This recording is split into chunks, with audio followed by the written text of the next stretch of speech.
Bienvenidos al podcast de esta semana.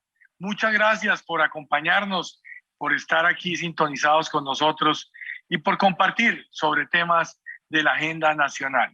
Hoy tenemos como invitado al doctor Javier Díaz, él es el director de Analdex, y con él vamos a estar hablando del tema de las exportaciones en nuestro país. Aquí está un pequeño recuento de su hoja de vida.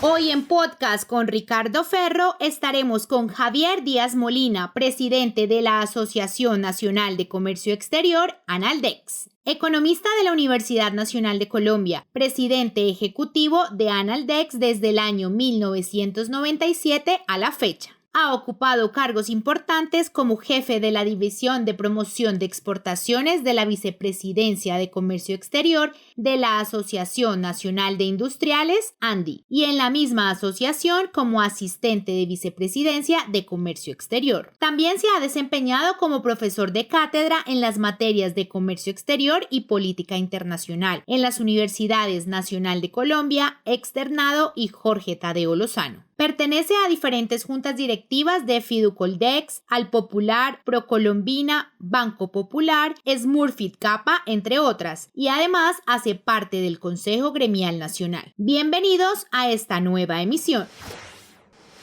Bueno, doctor Javier, ¿cómo van las exportaciones de Colombia?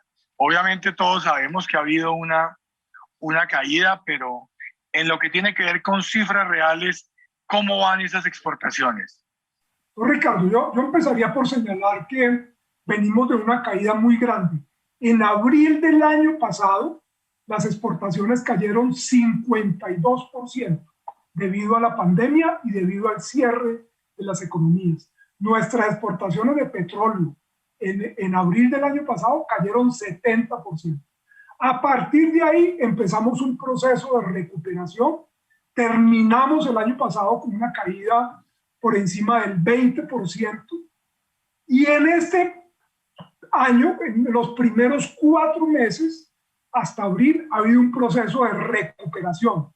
En el solo mes de abril de este año, las exportaciones crecieron 56%, debido a la recuperación en la exportación de petróleo, dado unos mejores precios, unas mejores cantidades vendidas al exterior. El sector agrícola presenta entre enero y abril de este año un crecimiento superior al 20% y el sector manufacturero presenta un incremento del 19%. Estábamos en esa tendencia muy positiva, muy optimistas de que íbamos a superar las cifras de prepandemia. Cuando viene mayo y viene el paro, y eso nos ha pegado muy duro. Tenemos unas exportaciones históricas que se caen con la pandemia, con ocasión de la pandemia. Ya en el año 2021 arrancamos con una recuperación en lo que tiene que ver con esas exportaciones, una recuperación que, si bien entiendo, equivale a un 56% de crecimiento en las exportaciones. Y ahora... En el mes de abril, en solo abril. En solo abril. Y ahora, con ocasión del paro, vuelven y se caen las exportaciones.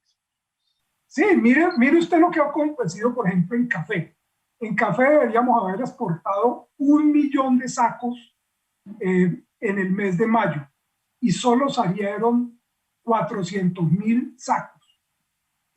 Hay una caída, la federación ha dicho que la caída que ellos tienen registrada en mayo es del 52%, porque el café sale fundamentalmente por el puerto de Buenaventura y este puerto estuvo bloqueado durante el mes de mayo.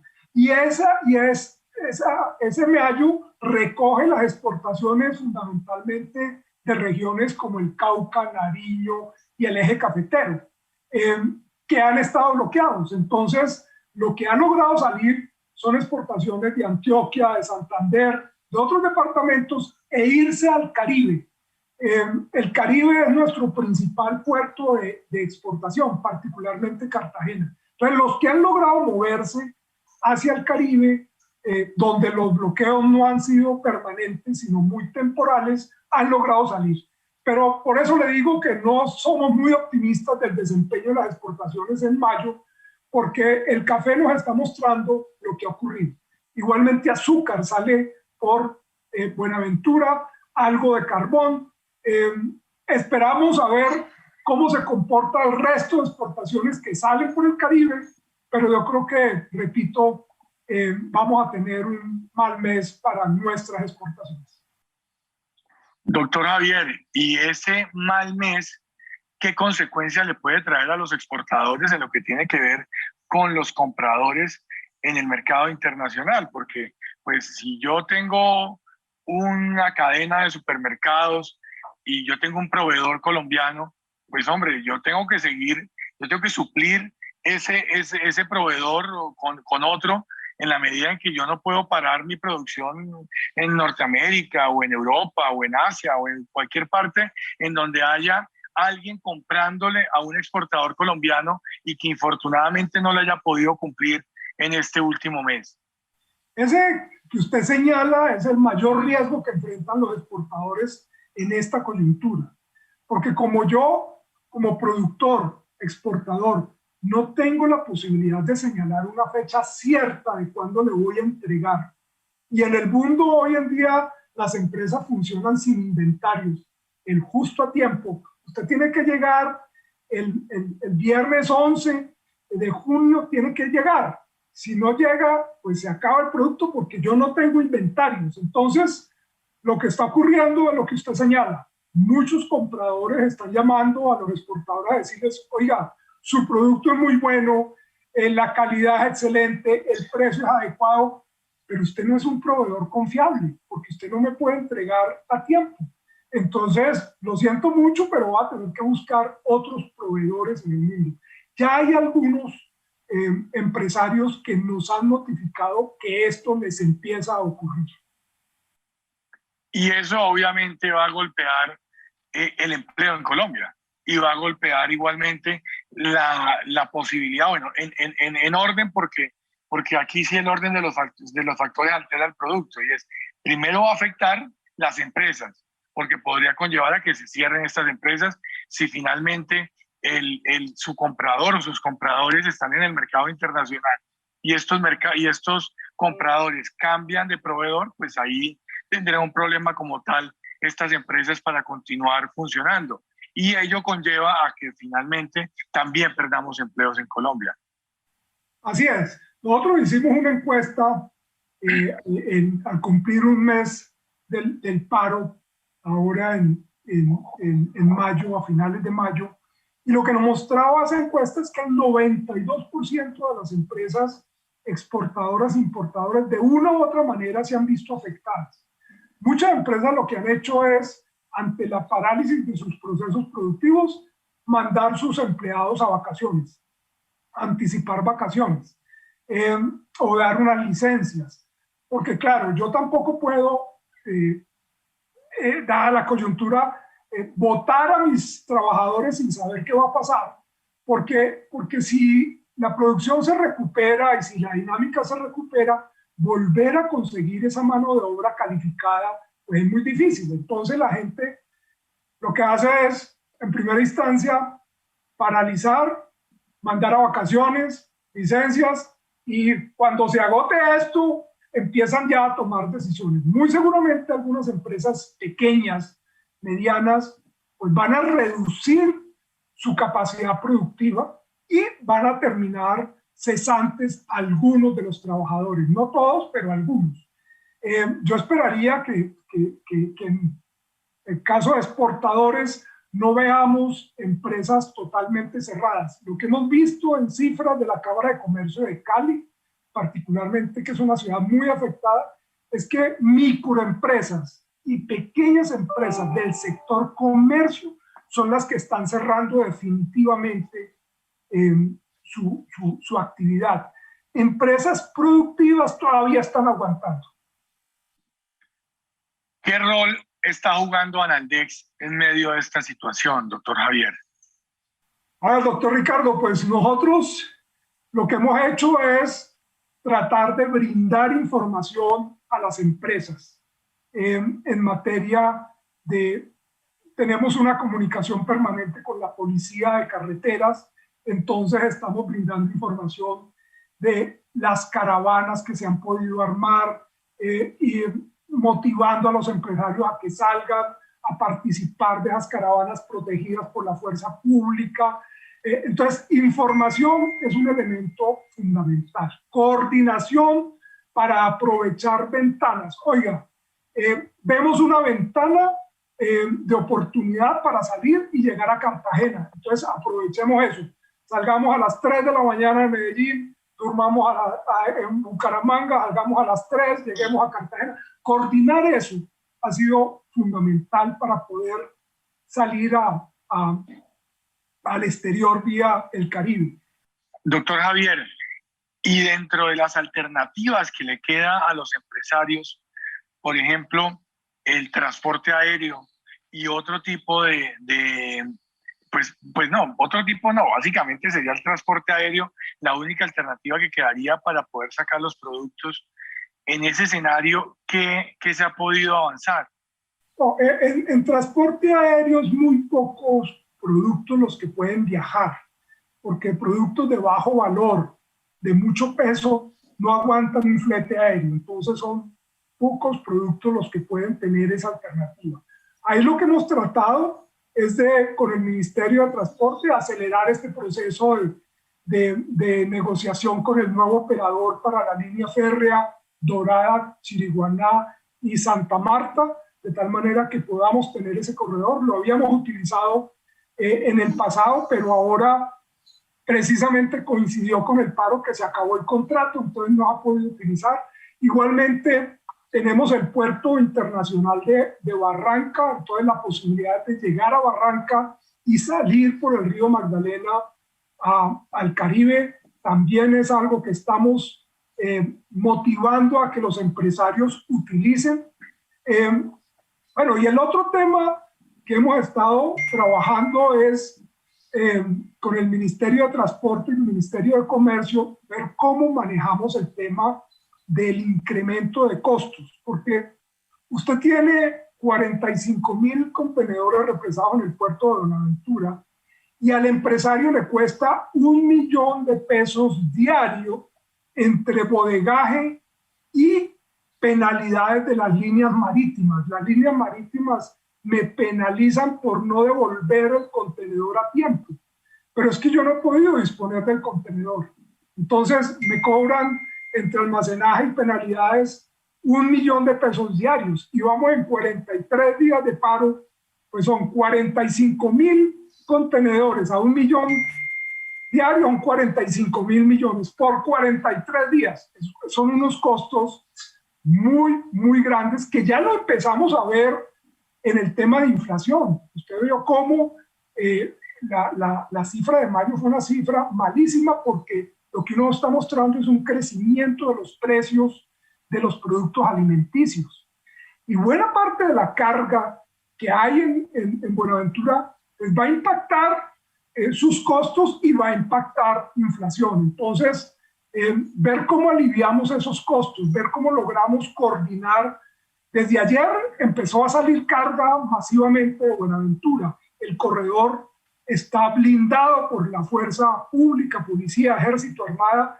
Entonces se ha empezado a movilizar, pero tenemos que ver cómo manejamos este tema de costos para no impactar los precios de los productos que se fabrican con esas materias primas que están en Buenaventura.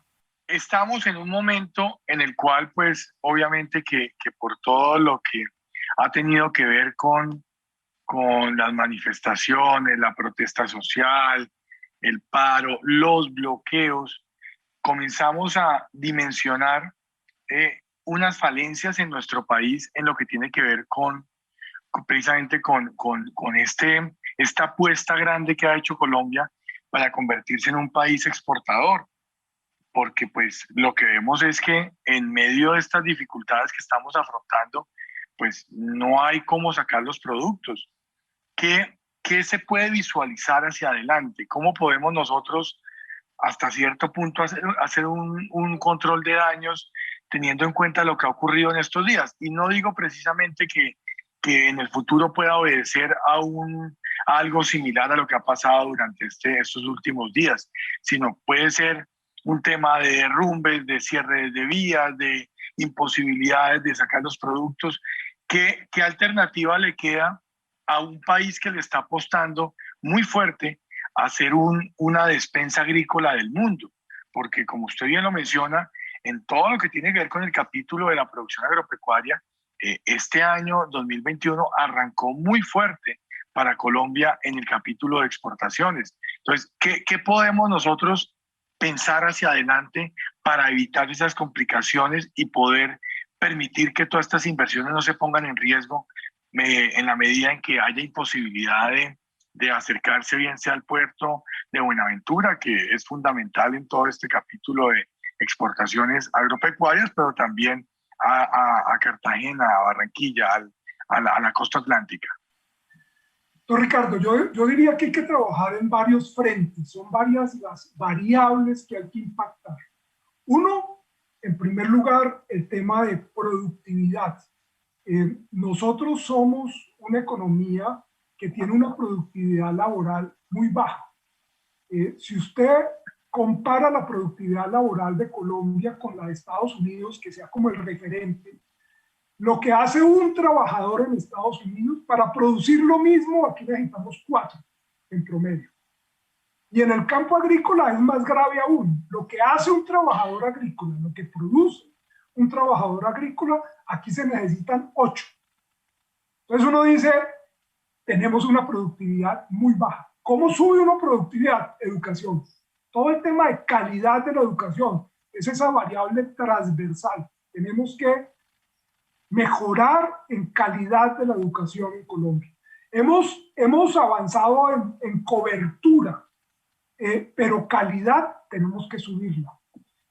Todo el tema de tecnología, incorporación de tecnología para subir productividad laboral.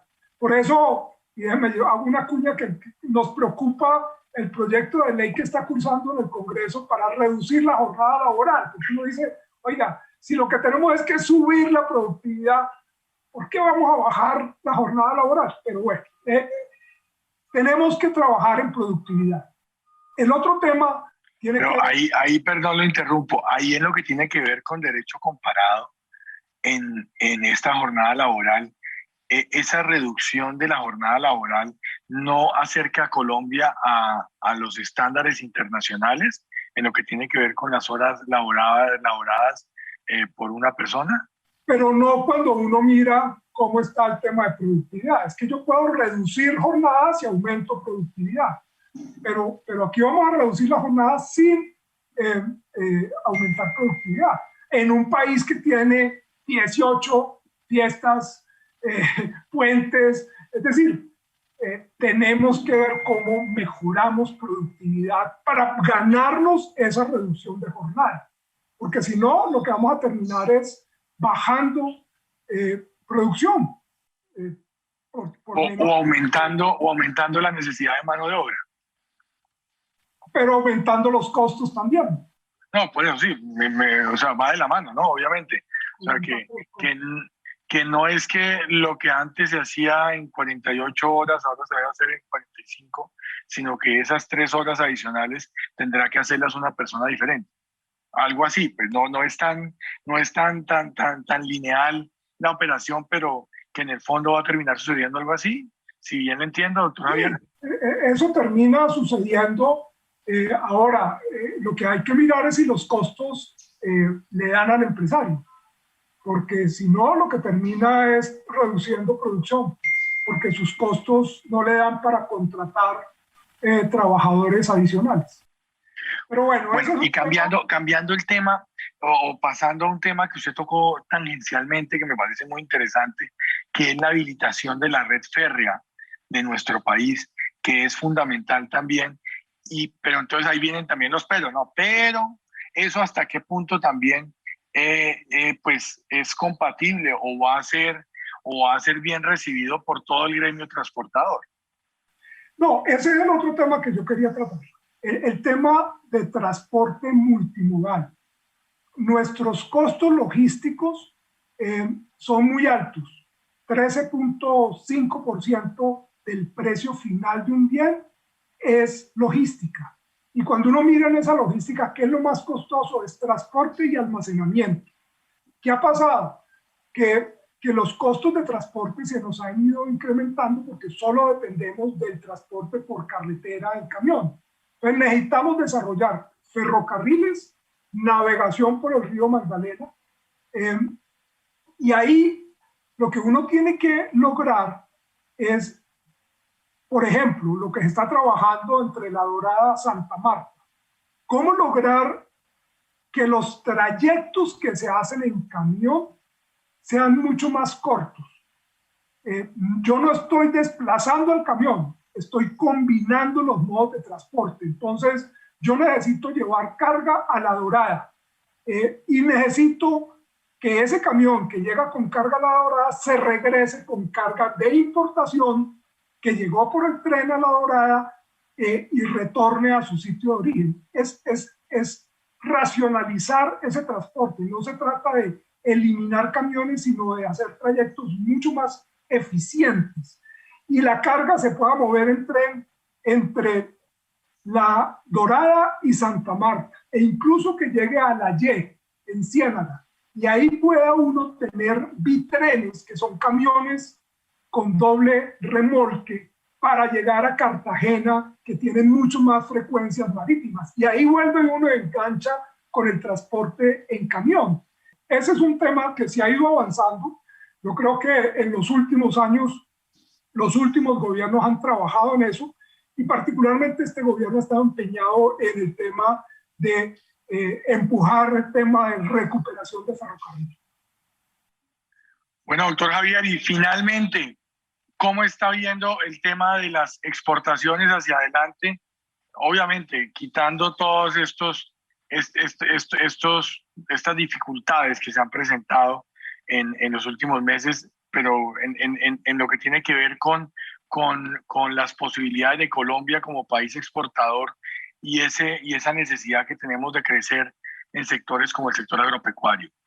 Yo sigo siendo optimista de que Colombia tiene mucho por ganar en ese campo de las exportaciones, porque necesitamos diversificar nuestras ventas al exterior, depender menos de petróleo, de carbón, de ferroníquel. No quiere decir que esas exportaciones se acaben, sino que lleguen nuevos productos, nuevos servicios a esa canasta exportadora.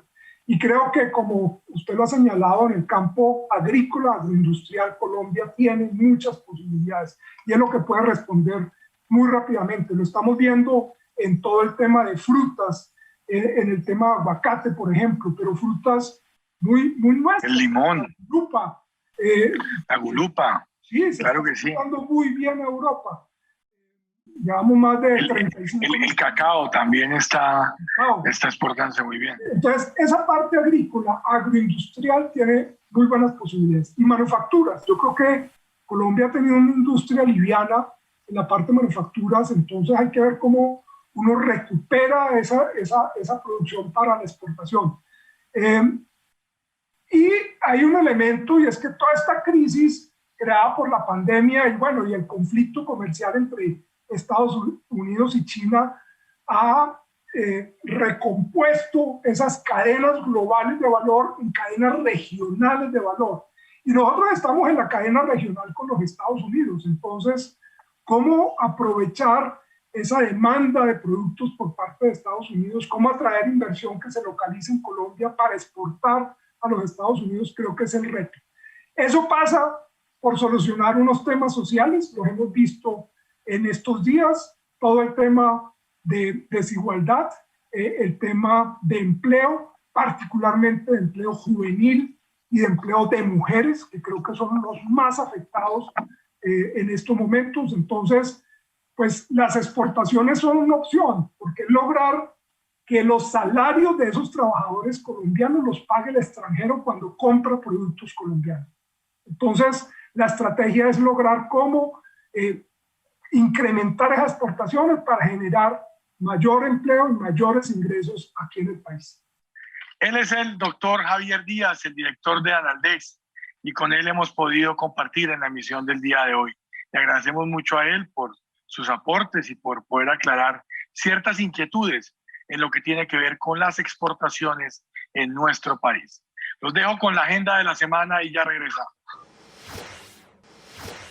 Esta semana en nuestra agenda legislativa, en plenaria de Cámara presentamos el informe sobre el trabajo que se viene desarrollando en la Comisión Accidental de Seguimiento al Plan Nacional de Vacunación, reconociendo el compromiso de sus integrantes y destacando que hemos llegado a más de 13 millones de dosis aplicadas en el país. Por último, agradecimos al presidente Germán Blanco por haber creado esta comisión accidental. Quiero agradecerle, señor presidente, por el hecho no solamente de que usted, comenzando este periodo legislativo, hubiera designado, hubiera creado esta comisión accidental, sino adicionalmente, porque en el día de hoy nos permita en estas 2 horas poderle brindar este informe a todos los compañeros del Congreso de la República y a todo el país, porque este informe es muy importante que lo pueda conocer el país. Creemos que es importante